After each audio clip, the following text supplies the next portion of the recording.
ஐயா, சின்ன பசங்களாம் கஞ்சா தண்ணி நடிச்சுட்டு பப்ளிக்கை டிஸ்டர்ப் பண்ணுறானுங்க. அதை யாராச்சும் கேட்க போனால் அவங்கள கொலை பண்ணுறானுங்க. சாதிங்கிற பேரில் ஒரு சமூகத்தை சேர்ந்தவங்க இன்னொரு சமூகத்தை சேர்ந்தவங்கள ஆணவ கொலை பண்ணுறாங்க. 1 வயசு குழந்தையிலேருந்து 80 வயசு பாட்டி வரைக்கும் எல்லா பொண்ணுங்களையும் ரேப் பண்ணுறானுங்க.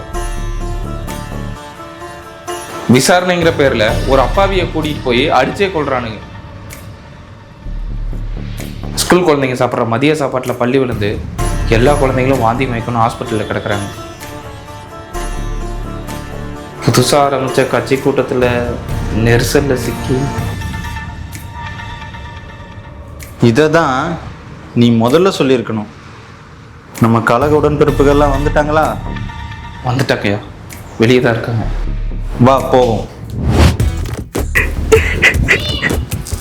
படிச்சு சொன்னே கண்டிஷனா ஃபாலோ பண்ணுங்கடான்னு. சார், இதுக்கு முன்னாடி இந்த மாதிரி சம்பவம் நடந்துச்சு. அப்போ நீங்கள் ஏதோ பெருசாக ரியாக்ட் பண்ணுறீங்க, இதுக்கு மட்டும் ஏன் ஓவராக ரியாக்ட் பண்ணுறீங்க?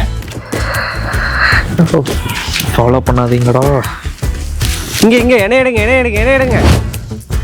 ஓ ஓகேவா ஓகேங்க டேக். நாங்கள் ஹாஸ்பிட்டலில் போய் குழந்தைங்க எல்லாத்தையும் பார்த்தோம். எல்லாரும் நல்லா தான் இருக்காங்க. ஊசினா மட்டும் தான் பயம், மற்றபடியெல்லாம் ஜாலியாக தாக்கா இருக்கும் அப்படின்னு சொல்கிறாங்க. நீங்கள் யாரும் பயப்பட வேணாம். இன்னும் 1 மணி நேரத்தில் எல்லாருமே வீட்டுக்கு போயிடுவாங்க. ஹலோ, இன்னும் லாஸ்ட் வீக் போட்ட வீடியோ வைரலாகவே ஆகலையே.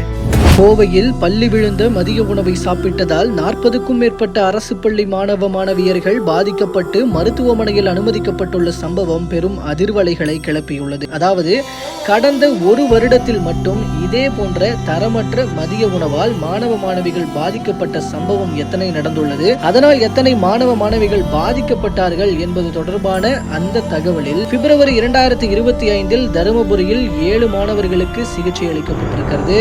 ஜூன் 2025 கடலூரில் 3 மாணவர்களுக்கு சிகிச்சை அளிக்கப்பட்டிருக்கிறது.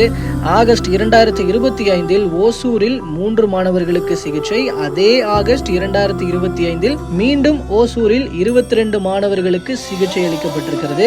செப்டம்பர் 2025 கள்ளக்குறிச்சியில் 47 மாணவர்களுக்கு சிகிச்சை அளிக்கப்பட்டிருக்கிறது. பிப்ரவரி 2026 தஞ்சாவூரில் 15 மாணவர்களுக்கு சிகிச்சை அளிக்கப்பட்டிருக்கிறது. அதனைத் தொடர்ந்து தற்போது மார்ச் 2026 கோவையில் 43 மாணவர்களுக்கு சிகிச்சை அளிக்கப்பட்டு வருகிறது என அந்த தகவலில் கூறப்பட்டுள்ளது.